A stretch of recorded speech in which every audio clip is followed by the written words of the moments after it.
সাধক জীবন ও নারী। লেখক অজিতা নন্দ। অধ্যায় 4। 1769 খ্রিস্টাব্দ, 1176 সাল। দেশে মনবন্তর। হাজারে হাজারে বাংলার মানুষ মরে, তবু বাঙালি বেঁচে থাকে। বীরাচারী তান্ত্রিক সাধকেরা গ্রাম থেকে গ্রামে প্রচার করে দ্বৈত শাসন ব্যবস্থার পরিবর্তন দরকার। নবাবের হাতে দায়িত্ব আর কোম্পানির হাতে ক্ষমতা, এ ব্যবস্থা চলবে না। গ্রাম বাংলা জাগো, শস্য সংরক্ষণ করো, অন্যের মুখে অন্ন তুলে দাও। হালি শহরের মানুষজন শাক্ত বৈষ্ণবের ঝগড়া বললেন, কেননা অতি ভয়াবহ পরিস্থিতি। হা অন্ন, হা অন্ন। শাক্ত উপবাসী, বৈষ্ণব উপবাসী। রামপ্রসাদ গাইলেন, মন করো না দেশাদেশি, যদি হবি রে বৈকুণ্ঠবাসী। আজ গুসাই ব্যঙ্গ করলেন না, গাইলেন, শ্যামের পদে অবেদ যেন শ্যামা মায়ের চরণ দুটি।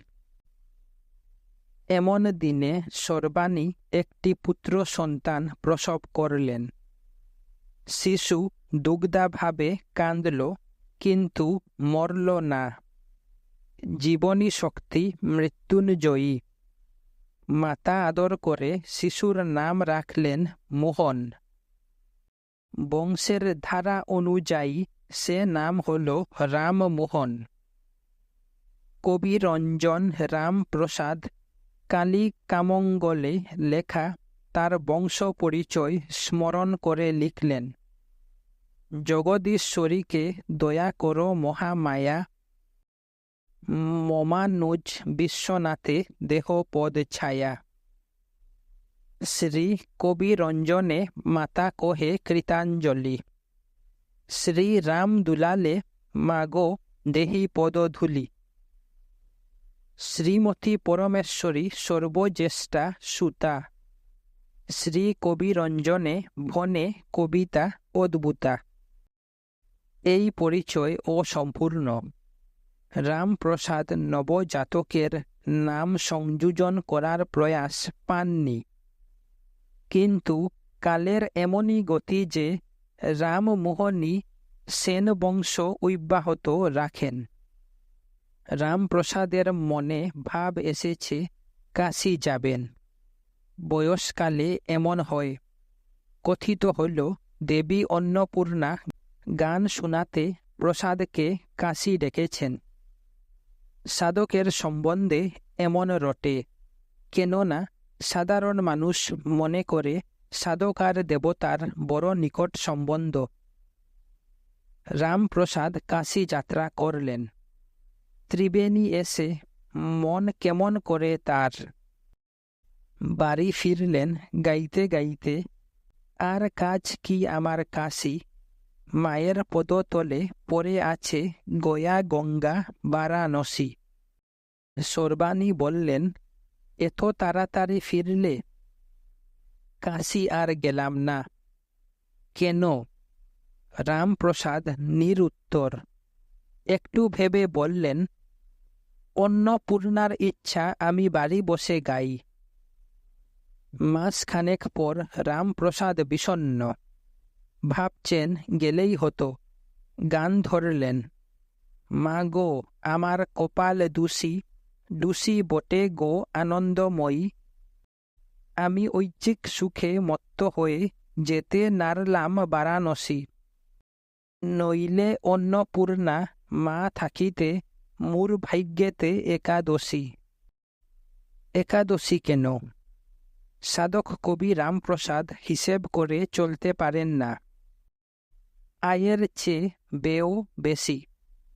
পূজা পার্বণে মুক্ত হস্তে ব্যয় করেন। সর্বাণী কোনো রকমই সব দিক সামলাতে পারেন না, তাই মাঝে মাঝে উপবাস। রামপ্রসাদ বিষয়কর্মে মন দেবার চেষ্টা করলেন। অধিকার সাব্যস্ত করা, পাওনা করি বুঝে নেওয়া, ফসলের উপর নজর রাখা, মুনিশ মাহিনাদার খাটানো, 5 জন নিয়ে চলা কঠিন কাজ। তিনি পারেন না। এদিকে জগদীশ্বরী বিবাহযোগ্যা। সর্বাণী নিজের জন্যে কোনো অনুযোগ করেন না, কিন্তু মেয়ের বিয়ের কথা বলতেই হয়, তাই স্বামীকে বললেন। রামপ্রসাদ কিছু জমি পরমেশ্বরীর বিয়ে দিতে বিক্রি করেছিলেন, আরও কিছুটা করলেন জগদীশ্বরীর বেলায়। সালঙ্করা কন্যা সম্প্রদান হল। এখন তার কি হবে? প্রসাদ ভেবে পান না। গাইলেন, দিন দয়াময়ী, কি হবে শিবে? বড় নিশ্চিন্ত রয়েছ, তোমার পতিত তনয় ডুবল ভবে। মা তোর কাশী মুখ্যধাম অন্নপূর্ণা, নাম জগজ্জনে আর নাহি লবে। এই হলো সাধকের দ্বারা। আরাধ্যা দেবীর কাছে দুঃখ নিবেদন করে খালাস। দেবী তখন মানবীর উপর ভর করেন। সর্বাণী বিবাদমান সম্পত্তির অধিকার থেকে 5 জনের সহযোগিতা লাভ সবই করেন, যেন দশভুজা। দেবীরও কৃপা হয়। কৃষ্ণচন্দ্র আরও 31 বিঘা জমি দিলেন। গ্রামের সুভদ্রা দেবী দিলেন একটি বাড়ি। দর্পনারায়ণ প্রথমে 2 বিঘা, পরে 8 বিঘা জমি দিলেন। মোট 61 বিঘা জমি হওয়ায় সচ্ছলতা এলো। রামপ্রসাদ মহাসুখী গান করেন। একটার পর একটা শিউলি ঝরার মতো অবিরল, কুকিল ডাকার মতো অবিরাম। সে গান মাঠে কৃষাণ গায়। ইথে কি আর আপদ আছে, এই যে তারার জমি আমার দেহ মাঝে। যাতে দেবের দেব সুকৃষাণ হয়ে মহামন্ত্রে বীজ বুনেছে। জোরালু গলার গানে প্রান্তর মুখর। সে গান খাটে কৃষ্ণক বধূ গায়। বড়াই করো কিসে গো মা, জানি তোমার আদি মূল বড়াই করো কিসে। আপনি খেপা, পতি খেপা, থাকো খেপা সহবাসে। তোমার আদি মূল সকলই জানি, দাতা তুমি কোন পুরুষে। মাগি মিনসে ঝগড়া করে রইতে নারো আপন বাসে। মাগো তোমার ভাতার ভিক্ষা করে ফিরে কেন দেশে দেশে। চিকন গলার গানে পুকুর গাট মুখর। সে গান নৌকার মাঝেই গায়। সামাল সামাল ডুবল তরি, আমার মন রে ভুলা গেল বেলা, ভজলে না হর সুন্দরী। প্রবঞ্চনায় বিকি কিনি ভরা কইলে ভারী। যদি পারো হবি মন ভবার নবে, মায়েরে করো কাণ্ডারি। নদীর দুপার চলমান গানে মুখর। সে গান আম্র কাননে কিশোর গায়। আছি তেউ তরু তলে বসে, মনের আনন্দে আর হারিয়ে। আগে ভাঙব গাছের পাতা, ডাটি ফল ধরিব শেষে। কানন কচি গলার গানে মুখর। সে গান লতা বিতানে কিশোরী গায়। কালো বরণ ব্রজের জীবন, ব্রজাঙ্গনার মন উদাসী। হলেন বনমালী কৃষ্ণকালীবাসী, তিয়জে করে আসি। বিতান ভীরু কণ্ঠের গানে থর থর। সে গান প্রেমিক প্রেমিকার কানে কানে গায়। নীল কমল দল জিত্যাসু, তরিত জড়িত মধুর হাস্য। লজ্জিতা কুচকলি ও প্রকাশ্য, ভালে শিশু শশী। কত ছলা কত কলা, এ প্রবল চিত্তে বাসি বামা নৈব্যা ভৈব্যা ঐব্যাহত গামিনী রূপসী প্রেমিকার হৃদয় সরস গানে মেদুর। সে গান চণ্ডী মণ্ডপে রামপ্রসাদ গাইছেন। শঙ্কর পদতলে মগনা রিপুদলে বিগলিত কুন্তলে জাল। বিমল বিদুবর শ্রীমুখ সুন্দর তনুরুচি বিজিত তরুণ তমাল। যোগিনীগণ সকল ভৈরব সমর করে করে ধরে তাল। ক্রুদ্ধ মানস ঊর্ধ্বে শুনিত পিবতী নয়ন বিশাল। নিগম সারিগম গণ গণ মবয়ব যন্ত্রমণ্ডল ভালো। তাতা থেই থেই দ্রিমুখী দ্রিমুখী ধাদা দম্ফ বাদ্য রসাল। প্রসাদ কলয়তি হে শ্যামা সুন্দরী রক্ষ মম পরকাল। দিনহীন প্রতি কুরু কৃপা লেশ বারোই কাল করাল। রামপ্রসাদ শুধু গীতিকার নন, উচ্চ শ্রেণীর গায়কও। তিনি মণ্ডপে ললিত রাগের গানগুলি তানপুরা সহযোগে সুললিত পরিবেশন করলেন। তবলা বাজল টেউট তালে। সমবেত ভদ্রমণ্ডলী সাধুবাদ দিলেন। চিকের আড়ালে উচ্চ কুলসীর নারীগণ মুগ্ধ। সর্বানীয় তিনি আকুল নয়নে দেখছেন। কার এমন গুণী স্বামী আছে? কার স্বামী এমন গান লিখতে পারে, এমন সুন্দর গাইতে পারে? বাড়ি ফিরে বর্ষিয়সী সর্বাণীর এক কাণ্ড, যা এতকাল করেননি তাই। রামমোহনকে বুকে চেপে গুনগুন করছেন। বিমূল বিদুবর শ্রীমুখ সুন্দর। কাল স্রোতে জীবন যৌবন ভেসে যায়। মহারাজ কৃষ্ণচন্দ্র বৃদ্ধ হয়েছেন, সর্বদা বিষণ্ণ। হেস্টিংসের পীড়ন, ভারতচন্দ্রের মৃত্যু, শারীরিক অসুস্থতা বড় কষ্টের। তিনি বলরাম কীর্তনিয়াকে বললেন, ফেন চাটা প্রসাদী গান গাও। এমন সময় কলিকাতা থেকে দূত ফিরে এলেন। রাজা সংবাদ জানতে চাইলে বললেন, হেস্টিংস আমনি কমিশন বসিয়েছে। কালেক্টরদের হাতেই রাজস্ব আদায়ের সব ভার থাকবে। আর কিছু ফৌজদারি বিচারের ভার নবাবের হাতে থাকবে না। আর কিছু মণি বেগমের কাছ থেকে হেস্টিংস লক্ষ মুদ্রা উৎকুচ আদায় করেছে। মহারাজ কৃষ্ণচন্দ্র নীরব। হায় নীর জাফর, তোমার বেগমকে ইংরাজ সর্বশান্ত করবে। দূত বললেন, একটি সুসংবাদ আছে। সেন কবির গান কলিকাতার সর্বত্র। দেওয়ান মুন্সি বেনিয়ান বাবুদের ঠাকুরবাড়িতে প্রসাদী গানের খুব কদর।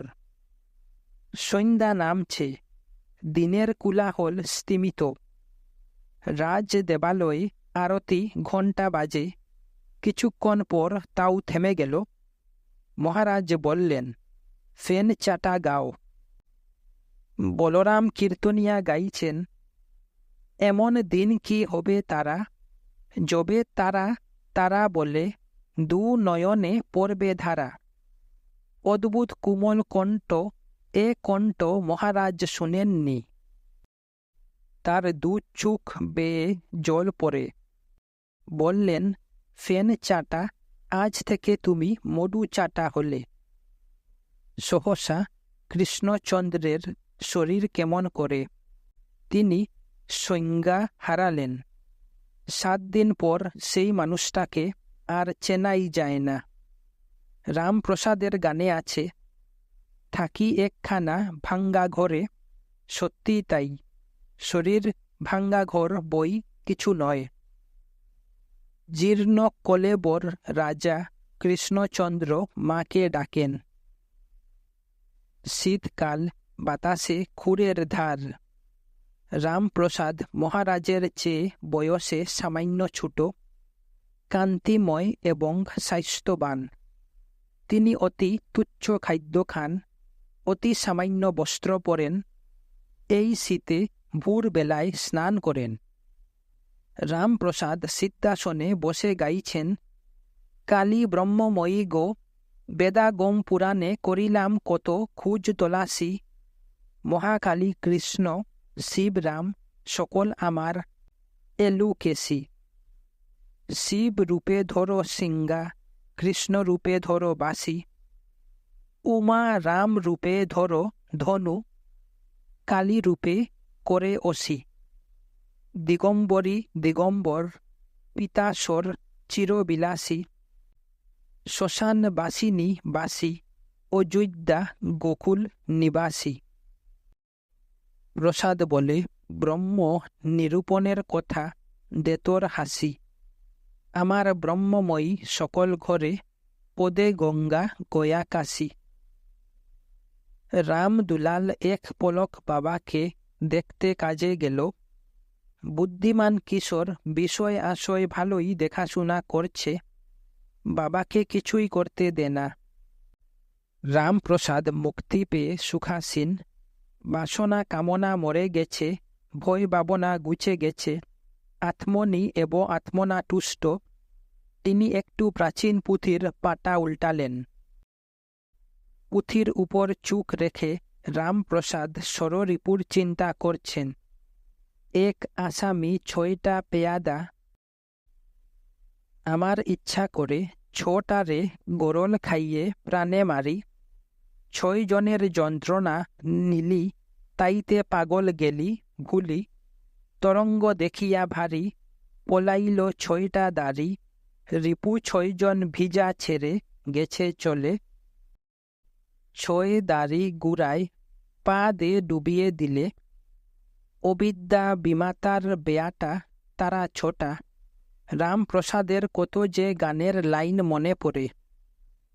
কাম আদি 6টা বলদ অহর্নিশি বহিতেছে। দেখে শুনে 6টা বলদ ঘর হতে বাহির হয়েছে। 6 দিকেতে 6 রিপুর টান, স্থির নহে মন। 6 জনেতে করলে সারা। রামপ্রসাদ মনে করতে না চাইলেও মনে পড়ে। রামপ্রসাদ কয়, রিপু 6 কর জয়। এখন অপরাহ্ন বেলা, উদ্যানে ছায়া জমছে। ঝোপের তলায় অন্ধকার। বৃদ্ধ রামপ্রসাদ উষ্ট প্রান্তে হাসলেন। ও কি দিন গেছে! ষড়রিপুর চিন্তা থাকত মন জুড়ে। রিপু কখনো বলদ, কখনো কর্মনাশা, কখনো মন্ত্রণা দিয়ে ভুলয়, কখনো গোড়ায় পা দিয়ে তরি ডুবয়। অবিদ্যা বিমাতার বেটারা খুব ভুগিয়েছে। তিনি নয়ন মেলে তাকালেন। দেখছেন নরনারী নদীর ঘাটে চলেছে।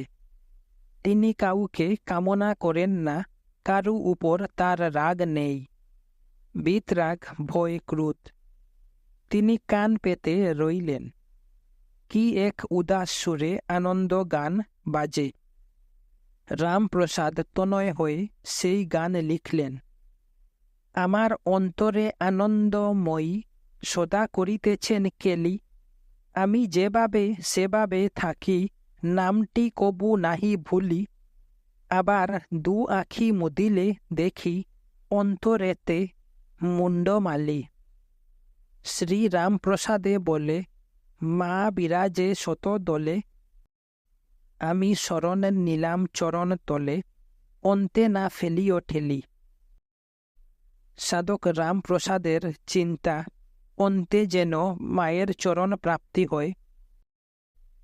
তিনি আসন থেকে উঠে ভাবের গুড়ে বাড়ি আসছেন। স্বামীর হাতা দেখে সর্বাণীর বুক কাঁপে। ছেলেদের বললেন, তোরা বাবাকে বাইরে যেতে দিস না, ওর পা টলে পড়ে যেতে পারেন। ভয় নাই মা, বাবা আজকাল সিদ্ধাসনেই বসে থাকেন। তবু লক্ষ্য রাখিস। রামদুলাল লক্ষ্য রাখে। যদি ও কাজকর্মে বেরিয়ে যায় তাহলে রামমোহন, আর রামমোহন যদি ঘুড়ি উড়াতে বা ডাংগুলি খেলতে যায় তাহলে সর্বাণী। সাধ্বী রমণীর চিন্তা, স্বামী সাক্ষী পুত্রকুলে যেন মরণ হয় গঙ্গার জলে। সাধকের চিন্তা এক, সাধ্বীর চিন্তা আর। পরনে লাল পার শান্তিপুরী শাড়ি, সিথিতে লাল সিন্দুর, হাতে দুধ সাদা শাখা। সর্বাণীকে মহিমাময়ী দেবীর ন্যায় দেখায়। অধ্যায় 5। 1725 খ্রিস্টাব্দ। হালি শহর উত্থাল পাতাল। ধর্মঘটের ঢেউ লেগেছে, সে কি ব্যাপার। মুর্শিদাবাদের মহারাজ নন্দকুমার দুর্গোৎসব উপলক্ষে বরাবর তার আদি নিবাস রামপুরহাটের কাছে ভাদুরে দুটি শাড়ি কেনেন। এ বছর কি তার খেয়াল কাপড় কিনলেন মুর্শিদাবাদের বাজারে। ভাদুরের তাঁতিরা নন্দকুমারকে ঘিরে ধরলেন। আমরা যে সারা বছর মাকু চালালাম তার কি হবে? নবাবী সেরেস্তার বড় কর্মচারী মহারাজ নন্দকুমার তাঁতিদের প্রশ্নের জবাব করলেন না। তিনি যেখানে খুশি কাপড় কিনবেন। রার বাংলার তন্তব্যেয় শ্রেণী মহারাজের বিরুদ্ধে ধর্মঘট করলেন। তারা ঘট ছুঁয়ে প্রতিজ্ঞা করেন কেউ মহারাজকে কাপড় বেচবেন না। সেই গট বাদুর থেকে কাটুয়া, কাঞ্চনগড়, সপ্তগ্রাম, শান্তিপুর হয়ে হালি শহর এসেছে। তাঁতিরা শপথ নিলেন, ঘট গেল মুর্শিদাবাদ। হালি শহরের ধনীরা শঙ্কিত হলেন, এসব কি? তাঁতি দুবা নাপিত এক হয়ে নন্দকুমারের মাথা হেট করে দিয়েছে। মহারাজকে উদের জগন্নাথের আটকে ভুগ খাইয়ে প্রায়শ্চিত্ত করতে হয়েছে। জাগতিক ব্যাপারে নিরাসক্ত রামপ্রসাদ সব শুনলেন। তার মনে কোনো শঙ্কা নেই। বিষয়বুদ্ধি হইল হট, পাগল বলে সকল মত। পাগলের ভয় কি? তার বিরুদ্ধে খেটে খাওয়া মানুষ দাঁড়াবে না। তিনি একটি অন্যরকম গান গাইলেন। দেবীর রূপ বর্ণনা নয়, নয় কাম আদি ষড়রিপু থেকে রক্ষা পাওয়ার আকুতি, মৃত্যু বই গুছাবার প্রার্থনাও নয়, অন্য এক গান।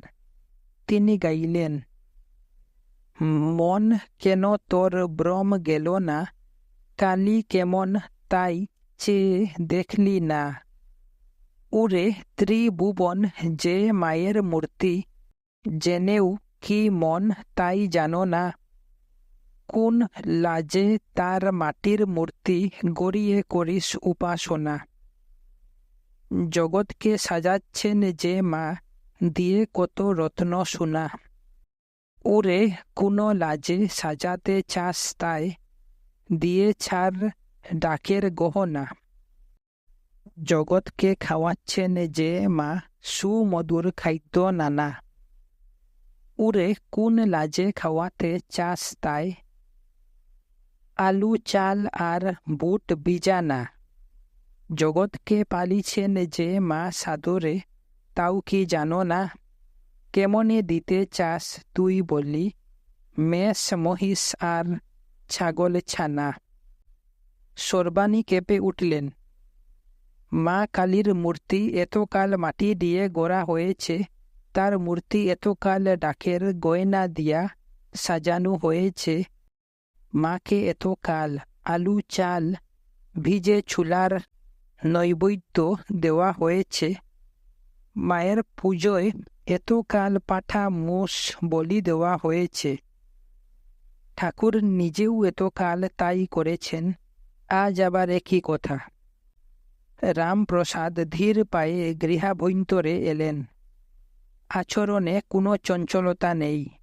যেমন মাদুর পেতে বিশ্রাম করেন তেমনি করছেন, স্থিরমতি। সর্বাণী কোনো দিন স্বামীকে তত্ত্ব বিষয়ে প্রশ্ন করেননি। স্বামী আলো, স্ত্রী ছায়া। আজ ছায়া এমনই উদ্বিগ্ন যে প্রশ্ন করলেন, ও গো, এ কি গান লিখেছ? তোমার ভালো লাগেনি?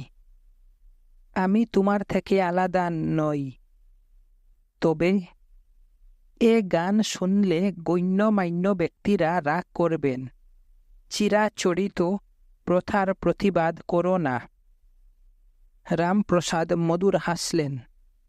নয়নম মধুরম বদনম মধুরম হাসিতম মধুরম। বললেন, প্রতিবাদ নয়। বলেই মধুর কণ্ঠে গান ধরলেন, ত্যাজিব সব ভেদাভেদ, বুঝে যাবে মনের খেদ, উড়ে শত শত সত্য বেদ, তারা আমার নিরাকারা। সর্বাণী মিথ্যাই ভয় পেয়েছিলেন। গান শুনে গণ্যমান্য ব্যক্তিগণ রাগ করলেন না। দুর্গা পূজায় পরমেশ্বরী জগদীশ্বরী দু মেয়েই এসেছে। সর্বাণীর মনে আনন্দ ধরে না। বহুকাল পর হালি শহরে সেন বাড়ির দেয়ালে কলি ফেরানো হলো। জানালা দরজায় দেওয়া হলো তেল রং। বাসন কুসন যা তুলা থাকে বের করে মাজা হলো। কাঁসা পিতল সব সোনার মতন ছক ছক করছে। পরমেশ্বরী সুন্দর আলপনা দিলেন মেজে। সর্বাণী রান্নাঘর নিয়ে ব্যস্ত। গুড় জাল দেওয়া হয়েছে। নাড়ু বান্দা হবে 5 রকম, নারকেল, তিল, ছোলা, খই আর ক্ষীর। সব আলাদা আলাদা গামলায় সাজানো। ভিয়েনের সঙ্গে মেশানো হলে মেয়েদের ডাকলেন। এদিকে তাঁতি বউ এসেছে। জগদীশ্বরী নাড়ু বান্দা ফেলে ছুটল। বালিকা বধূ আগে পছন্দ করবে। সর্বাণী ঠোঁট টিপে হাসলেন। রামদুলাল ডাকল, মা। কি? এবার ধান যা হয়েছে ঝাড়ে বিষ কাটি। সর্বাণী শস্যদেবীর উদ্দেশ্যে প্রণাম জানালেন। শস্য সম্পদ শক্তি রূপিণী দুর্গার বুদন। একটি কলা গাছের সঙ্গে কচু, হরিদ্রা, জয়ন্তী, বিল্ল, ডালিম, মানকচু, অশোক আর ধান বেন্দে শস্যবধূ নির্মাণ করা হবে। এই শস্যবধূই দেবীর প্রতীক, নবপত্রিকা। গ্রামে কোথাও জয়ন্তী পাওয়া যায় না, তাই ব্রাহ্মণ রামপ্রসাদের বাড়িতে এসেছেন। তার উদ্যানে বহুবিধ তরুলতা। এ কথা সকলেরই জানা। সর্বাণী জয়ন্তী সংগ্রহ করতে এলে রামপ্রসাদ বললেন, দেবী জয় রূপিণী, তাই জয়ন্তীর সঙ্গে তার যোগ। জয়ন্তীর অধিষ্ঠাত্রী দেবী কার্তিকী। ষষ্ঠীর সকালে দেবী প্রতিমার সম্মুখে রামপ্রসাদ কিছুক্ষণ ধ্যানস্থ বসে রইলেন। তারপর ধীর লয়ে আগমনী গাইছেন। আজ শুভ নিশি পোহাইল তোমার, এই যে নন্দিনী আইল বরণ করিয়া আনো গরে। মুখ শশী দেখো আসি, দূরে যাবে দুঃখ রাশি। ও চাঁদ মুখের হাসি, সুধারা শিখরে।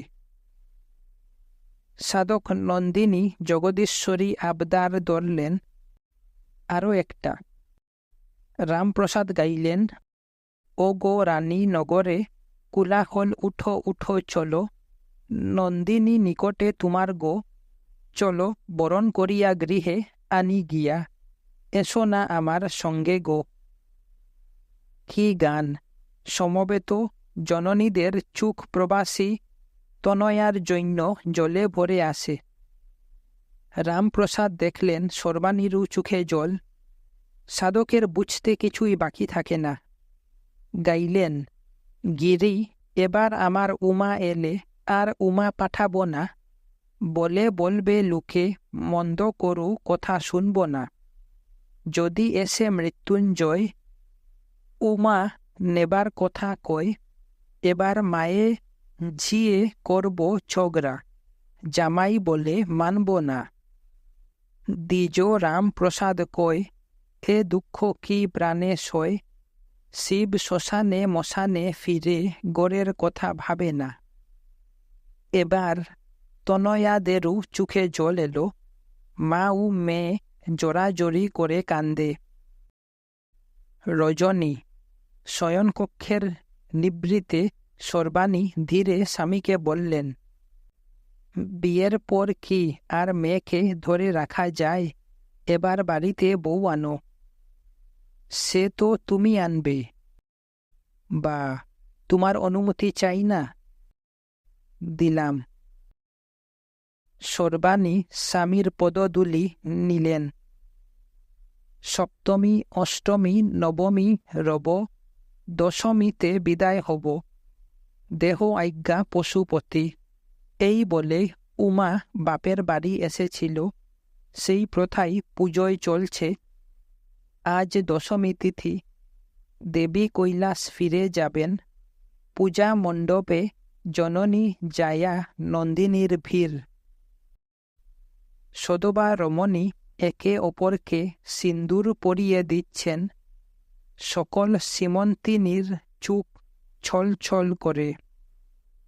রামপ্রসাদ আবেগ ভরে গান ধরলেন, ও হে প্রাণনাথ গিরিবর হে, ভয়ে তনু কাঁপিছে আমার, কি শুনি দারুণ কথা দিবসে আন্দার, তনয়া পরের ধন বুঝিয়ে না বুঝে মন, হায় হায় এ কি বিড়ম্বনা বিধাতার। সর্বাণী যতই শুনেন ততই তলিয়ে যান। এক গভীর গোপন সুখ তার অন্তরে। কারণ যে কথা তিনি বলেছিলেন তাই কেমন ঠাকুরের ছোঁয়ায় গান হয়ে গেল। তাই হয়। চৈত্র সংক্রান্তিতে চড়ক দেখে রামপ্রসাদ গান করেন, উরে মন চরকি ভ্রমণ করো এ সংসারে, মহাযোগেন্দ্র কৌতুকে হাসে না চিন তাহারে। বলরাম তর্কভূষণের বক্রোক্তি শুনে গান। কালী যার হৃদয়ে জাগে, তর্ক তার কোথা লাগে, কেবল বাদার্থ মাত্র ঘটপটরে।